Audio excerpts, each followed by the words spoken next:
ಆಮೇಲೆ hello hello hello hello till Assam ನಾಳೆ ಹೋಗ್ತೀನಿ, ನಾಳಿದ್ದು ತುಂಗಭದ್ರಾ ಹೋಗ್ತೀನಿ ಬಂದು. ಈಗ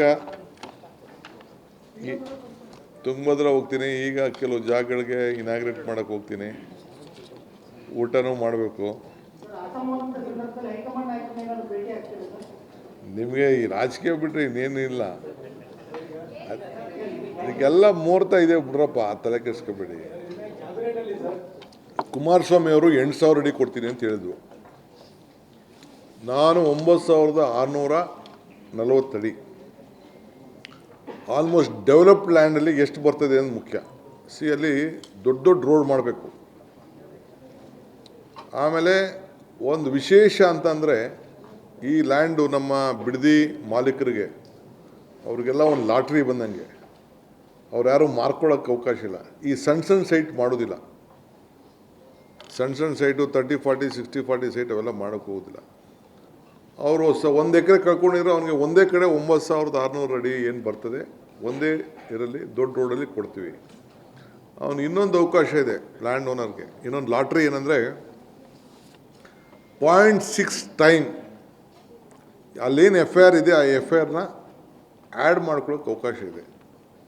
TDR ಅಲ್ಲಿ ಇಲ್ಲ. ಅದಕ್ಕೋಸ್ಕರ ಅವನು ಪ್ರೀಮಿಯಂ FIR ತೆಗೆದುಕೊಂಡು ಅದಕ್ಕೆ ಕೂಡ ಇದೆ.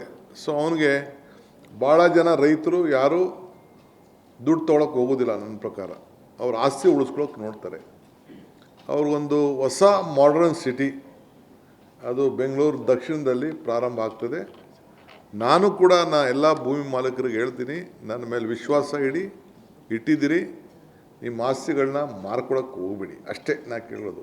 ಯಾರೋ ಬಂದು ಬ್ರೋಕರ್ಗಳು ಬಂದು ನಾನು ಅಷ್ಟು ದುಡ್ಡು ಕೊಟ್ಬಿಡ್ತೀನಿ, ಇಷ್ಟು ದುಡ್ಡು ಕೊಟ್ಬಿಡ್ತೀನಿ, ನನಗೆ ಕೊಡಿ. ಈಗ 2ರಿಂದ 2.5 ಕೋಟಿ 3 ಕೋಟಿವರೆಗೂ ಕೆಲವ್ರಿಗೆಲ್ಲ ಹೋಗ್ತದೆ. ಅದು ತೊಗೊಳಕ್ಕೆ ಹೋಗ್ಬಿಡಿ. ನೀವು ಭೂಮಿನೇ ಉಳಿಸ್ಕೊಳ್ಳಿ. ನಿಮಗೆ ಬೇಕಾದಷ್ಟು ಬೆನಿಫಿಟ್ ನಾವು ಕೊಡ್ತಾಯಿದ್ದೀವಿ. ಏನೋ ಸಣ್ಣ ಪಣ್ಣ ಇರೋರಿಗೆ ತೊಗೊಳ್ಳಿ, ಏನು ತೊಂದರೆ ಇಲ್ಲ. ಬಟ್ ನೀವು ಭೂಮಿನೇ ಉಳಿಸ್ಕೊಂಡ್ರೆ ನಿಮಗೆ ನನ್ನ ನೆನೆಸ್ಕೊಳ್ತೀರಿ ನೀವು. ಇಷ್ಟು ಮಾತ್ರ ನಾನು ಹೇಳ್ತೀನಿ. ನೋಡಿ, ಹೋರಾಟ ಮಾಡ್ತಾರೆ, ವಿರೋಧ ಪಾರ್ಟಿಯವ್ರು ಎತ್ಕಟ್ತಾರೆ, ಅದಕ್ಕೇನು ಮಾಡೋಕ್ಕಾಗ್ತದೆ? ಬೆಂಗಳೂರು ನಗರದ ದಟ್ಟಣೆ ತಪ್ಪಿಸ್ಬೇಕು, ಪ್ಲ್ಯಾನ್ ಸಿಟಿ ಮಾಡಬೇಕು. ಹೆಂಗೆ ಪ್ಲ್ಯಾನ್ ಸಿಟಿ? ಈಗ ನಾನು ಇಲ್ಲಿ ಈಗ ಮುಂದಕ್ಕೆ ಬಿಡಿಯಲ್ಲಿ ಯಾವುದೋ ಇನ್ನು ಮುಂದಕ್ಕೆ ಈ ಸಣ್ಣ ಸಣ್ಣ ಸೈಟು ಸಣ್ಣ ಸಣ್ಣ ರೋಡೆಲ್ಲ ಮಾಡೋಕ್ಕಾಗಲ್ಲ. ನಾವು ಅಲ್ಲಿಗೆ ಒಂದೇ ಕಡೆಗೆ ಲೈನು, ನೀರಿಗೆ, ಕರೆಂಟ್ಗೆ, ಪವರ್ ಲೈನು ಎಲ್ಲ ಎಳಿಬೇಕಲ್ಲ. ಅದೆಲ್ಲ ಭಾಳ ನೋಡಿ ಮುಂದಕ್ಕೆಲ್ಲ ನಾವು ಅದನ್ನು ಯೋಚನೆ ಮಾಡಿದ್ದೀನಿ ನಾನು. ಸೊ ಅದಕ್ಕೆ ಆಲ್ಮೋಸ್ಟ್ ಎಲ್ಲರೂ ಕೂಡ ಕಮರ್ಷಿಯಲ್ಲು ಒಂದು 45%, ರೆಸಿಡೆನ್ಷಿಯಲ್ ಒಂದು 50% ಅವ್ರಿಗೆ ಸಿಗೋಂಥ ರೀತಿಲಿ ನಾನು ಆಗಲೇ ಅವ್ರಿಗೆ ಮಾತು ಕೊಟ್ಟಿದ್ದೀನಿ. I think all of them are happy. ಗಲಾಟೆ ಬೇಡ ಅನ್ನೋರು ಬಿಟ್ಬಿಡಲಿ, ಏನು ತೊಂದರೆ ಇಲ್ಲ. ಡೆಪಾಸಿಟ್ ಮಾಡ್ತೀವಿ, ನಮ್ಮ ಕೆಲಸ ನಾವು ಮಾಡ್ತೀವಿ. ಟೀಕೆ ಟಿಪ್ಪಣಿಗಳು ಇದ್ದೇ ಇರ್ತದೆ. ಟೀಕೆಗಳು ಸಾಯ್ತವೆ, ಕೆಲಸಗಳು ಉಳಿತವೆ. ಈಗ ತುಂಗಭದ್ರಾ ಟೀಕೆ ಮಾಡ್ತಿದ್ರು ಲೀಡ್ಗಳೆಲ್ಲ. ಈಗ 33 ಎಲ್ಲ ಕಂಪ್ಲೀಟ್ ಆಗಿದೆಯಲ್ಲ. ಇದಕ್ಕೇನು ಉತ್ತರ ಹೇಳ್ತಾರೆ ಅವರೆಲ್ಲ ಟೀಕೆ ಮಾಡ್ತಿದ್ದವರೆಲ್ಲ?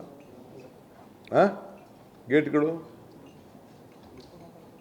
ಈಗ ಆಯ್ತಪ್ಪ, ಟೀಕೆ ಮಾಡ್ತಿರಲ್ಲ. ಈಗ ಬೇರೆಯವರು ಜನತಾದಳದವರು ಇದನ್ನು ಇದನ್ನು ದಾಖಲೆ ಮಾಡಿದ್ರು. ಕುಮಾರಸ್ವಾಮಿನ ಹೇಳೋರಲ್ಲ ಅವ್ರ ಪ್ರೆಸ್ ಕಾನ್ಫರೆನ್ಸಲ್ಲಿ ಡೆಲ್ಲಿಯಿಂದ, ಅಯ್ಯೋ ನಾನೇ ಮಾಡಿದೆ, 8,000 ಅಡಿ ಕೊಡ್ತೀನಿ ಅಂತ ಹೇಳಿದ್ದೆ, ಇದು ಸರಿ ಇಲ್ಲ, ಇದೇನೇನೋ ಅಂತೆಲ್ಲ ಹೇಳಿದಾರಲ್ಲ. ಯಾಕೆ ಮಾಡಿದ್ರು ಅವರು? ಅವ್ರದ್ದೇ ಕ್ಷೇತ್ರ ಡಿನೋಟಿಫೈ ಮಾಡ್ಬೋದಾಯ್ತು, ಅವ್ರ ಕ್ಷೇತ್ರನೇ. ಅವ್ರದ್ದು ಜಮೀನು ಇದೆಯಲ್ಲ, ದುಡ್ಡು ಇಸ್ಕೊಳ್ಳಿ ನೋಡೋಣ. ಈಗ ಅವರು ಇಲ್ಲ ದುಡ್ಡು ಬೇಡ ಅಂತ ಕೊಟ್ಬಿಡ್ಲಿ. ಅವರು ಎಷ್ಟಕ್ಕೆ ತೊಗೊಂಡಿದ್ರು, ಎಷ್ಟು ದುಡ್ಡು ಬರ್ತದೆ ಅಂತ ಗೊತ್ತಿದ್ದಿಲ್ಲ ನಿಮಗೆ?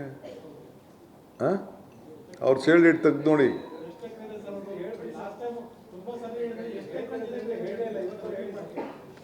ಹೇಳಿದ್ ಬಿಡಪ್ಪ, ಅದನ್ನು ನ್ಯೂಸ್ ಮಾಡೋಕ್ಕೆ ಹೋಗ್ಬೇಡಿ ಪಾಪ. ಅವ್ರೇನೋ ಮಾಡ್ಕೊಳ್ಳಿ ಬಿಡ್ಯಾ,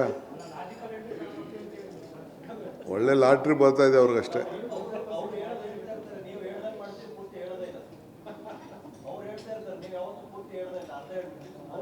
ಅವ್ರು ನಾನು ನೆನೆಸ್ಕೋಬೇಕು, ಹೇಳ್ತಾರೆ ಅವ್ರು ಅಷ್ಟೇ.